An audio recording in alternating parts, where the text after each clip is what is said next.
Salama daholy, faly miarabantsika androany.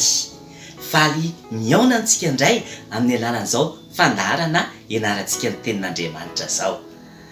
Tia notany ianao hoe ianao rehefa misy olana kay dia inona nataonao voalohany? Mety be dia be amintsika zao miteny manao hoe raha vao misy olana dia mivavaka nataoko voalohany. Tena zany mihitsy ny tena tokony ho izy, mivavaka amin'Andriamanitra.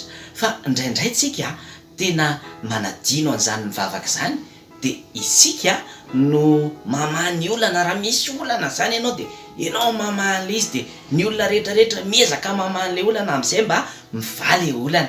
Fa za tenenao hoe ny olombelona dia mety afaka mamany olana, mety afaka manao zavatra be dia be tsika hanampitsika ny tenantsika, fa vitantsika kely batita loatra neny mety vitako sy vitanao mamany olana amin'ny fiainantsika.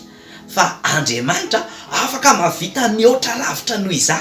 Andriamanitra afaka manampy lavitra mihoatra noho izah, ary afaka manao zavatra mihoatra lavitra noho isika rehetra. Fa ny vitantsika kely, fa Andriamanitra afaka mavita zavatra be.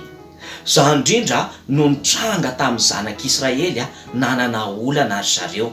Fa inona ny zavatra nitranga tamin'ny zanak'Israely? Nisy fotoana ireo zanak'Israely ireo zany zanak'Israely zany dia tsy iza fa olona ny fidian'Andriamanitra avy amin'ny Abrahama. Ozy izy Andriamanitra mantsainy Abrahama hoe ho ataony firenena lehibe hono izy. Dia vokatra izany dia ozy Andriamanitra nitsodrany koa izy hoe ho ataony ohatran'ny kintana eny amin'ny lanitra hono ny taranany. Ho ataon'Andriamanitra ohatran'ny fasika hono ny taranany, zany hoe ataon'Andriamanitra be dia be. Dia avy eo i Abrahama sy Sara vadiny rehefa mandeha ny andro sy ny fotoana dia lasa firenena anankiray. Dia izay no nampahatonga ny taranak'iry Abrahama lasa firenena anankiray, dia lasa nitondra ny anarana zareo avy eo hoe Israeliana na ny zanak'Israely. Dia io zanak'Israely io io lazaiko anao io nanana olana ry zareo, satria nisy fotoana ry zareo mipetraka tany amin'ny firenena anankiray antsoina hoe Egypte na Egypta. Mipetraka tany zany zareo, dia rehefa mipetraka tao ry zareo tena manjatonjato taonany mipetrahany zareo tao. Dia rehefa mipetraka tao ry zareo dia nisy an'ireo Egyptianina reo zany nahita ny Israeliana hoe fa maninona moa ny Egyptianina no mipetraka aty amin'ny firenentsika, aty amin'ny tanitsika. Reo Egyptianina reo dia tsy nahafantatra ny tantara intsony zareo hoe inona no nahatonga ny Israeliana tao amin'ny tany Egyptianina, nefa nanampy an zareo nahatonga andreo tao amin'io tany io. Dia tsy tadidiny intsony zany. Dia ozy izy hoe andao ataontsika andevo babotsika ireo zany hoe andevo zany dia atao ohatran'ny ohatra hoe fananana, ohatran'ny hoe stylo dia ampiasainao amin'izay tianao hanaovana anazy, na ohatran'ny hoe taratasy dia ampiasainao amin'izay tianao hanaovana anazy. Fa ny stylo mantsy tsy afaka manohatra, ny taratasy tsy afaka manohatra, dia atao ohatr'izany koa ny zanak'Israely tsy afaka manohatra fa ampiasaina amin'izay tiana hanaovana azy. Dia ny babody zareo tao dia nasaina nanamboatra fasana le zanak'Israely, satria ny fasana amboarina tamin'izany tena avo be mihitsy ny avon'le fasana. Dia ireo fasana ireo piramida ny fiantsoana azy. Io fasana io dia fasan'ny mpanjaka, ny fiantsonany mpanjakan'ny Egypta dia Farao. Dia nasaina nanamboatra an'ireny zareo, dia asaina mibata vato mavesatra be tamin'izany inge 5 tonnes na 5000 kilo tena mavesatra be. Dia sady kapohany zareo ny zanak'Israely tena kapohany zareo mafy be mihitsy. Dia nitomany zanak'Israely hoe Andriamanitra vonjeo zay fa mampalahelo be zay.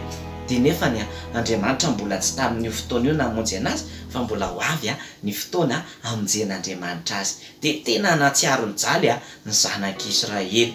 Fa ny zanak'Israely nefa tamin'izany ry zareo tamin'ny voalohany vao mipetraka tao Egypta 70 fotsiny nisany.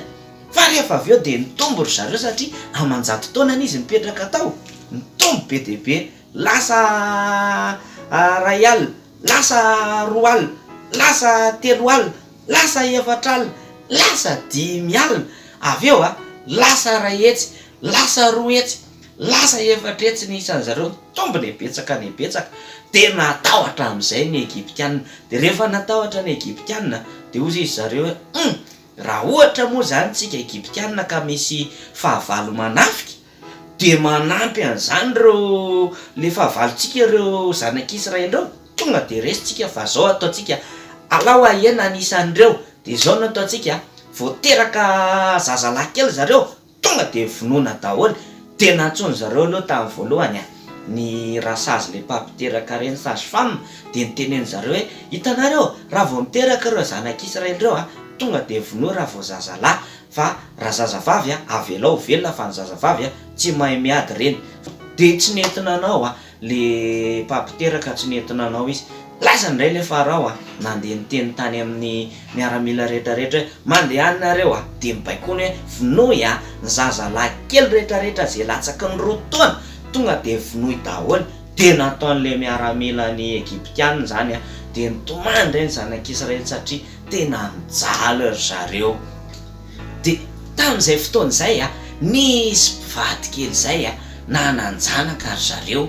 Rehefa nananjanaka zareo de telo mianadahy zanany de nisy zazalahy kely voateraka zay de tazomy zareo ny anazy de neny zareo na feniny zareo ny zanany na feniny tsy tia novonoan'le miaramila de nafeniny tao an-trano.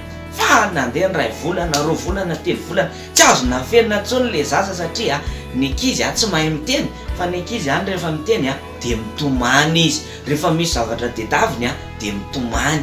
De hitanareo ny zazakely rehefa mitomany tsy maditra izy fa miresaka izy satria zazakely nge tsy mahay miteny. Zazakely tsy raha ohatra hoe marary zao izy tsy afaka miteny ohatra marary kely ato tsy afaka miteny an'izany nge ny ankizy, tsy afaka manao ninina ny zazakely le 3 mois reny na 3 volana reny fa mitomany izy. Raha ohatra hoe nona izy de mitomany, raha mafana be loatra izy de mitomany, raha marary izy de mitomany satria izay ny fomba fitenena.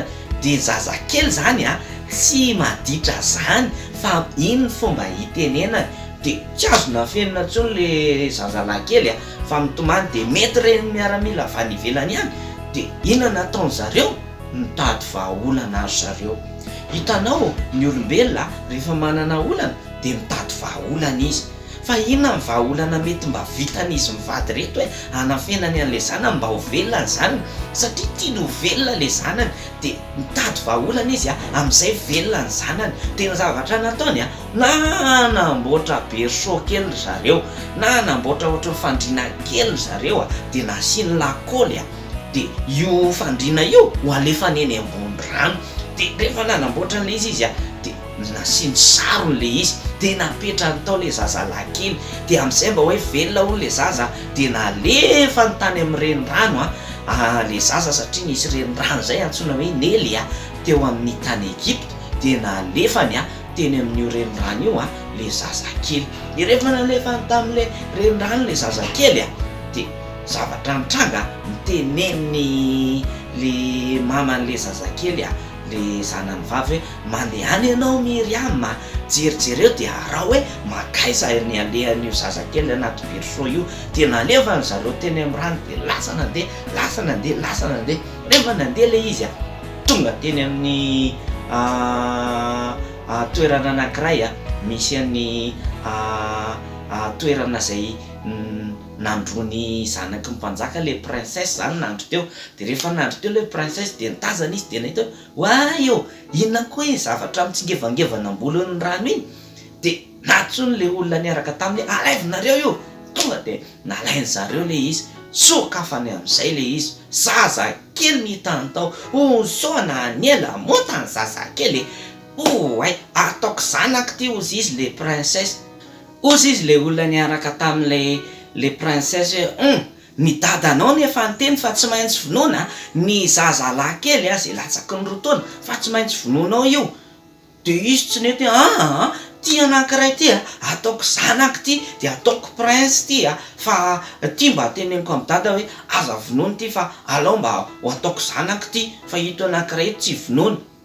De tamin'izay fotoana zay raka izy nare an'izany le zokony vavy de lasa nanantona hoe ho ataony zanaka. De nanontany izy manahoana princesse, manahoana? inona ny ianao zay? Ianao nga mila ampitaiza zaza?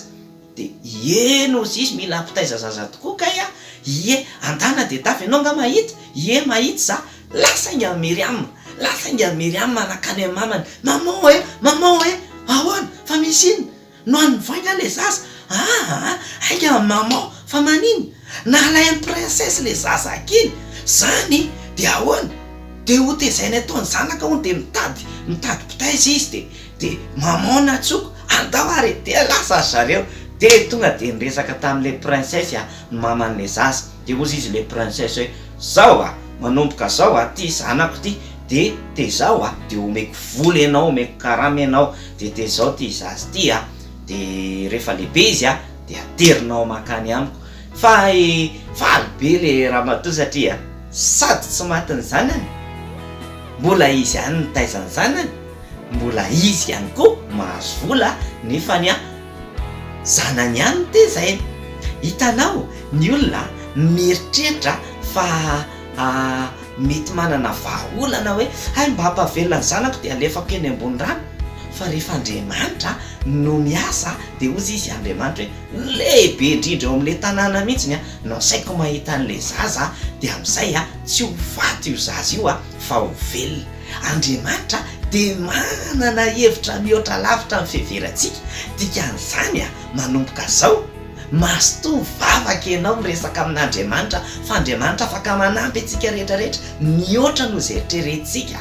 De ohatra ny tamin'ity fotoana ty de nihoatra no ny eritreretina de tamin'izay fotoana izay nomen'ilay princesse anarana le zazalahy kely.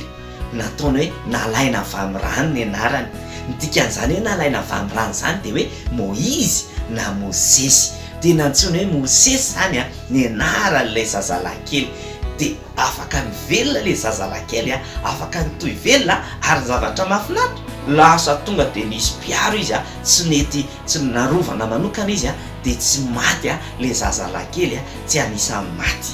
Noho izany androany maherezy ianao mivavaka fa Andriamanitra afaka manampy ianao amin'ny fomba mahagaga. De mino fa nafinaritra anao ny nanomboantsika ny tantaran'ny Mosesy androany de toy manaraka indray ny tantaran'ny Mosesy fa mandra-piandrontsika an'izany mazotoantsika mivavaka isan'andro san'andro de tahiana Andriamanitra daholo.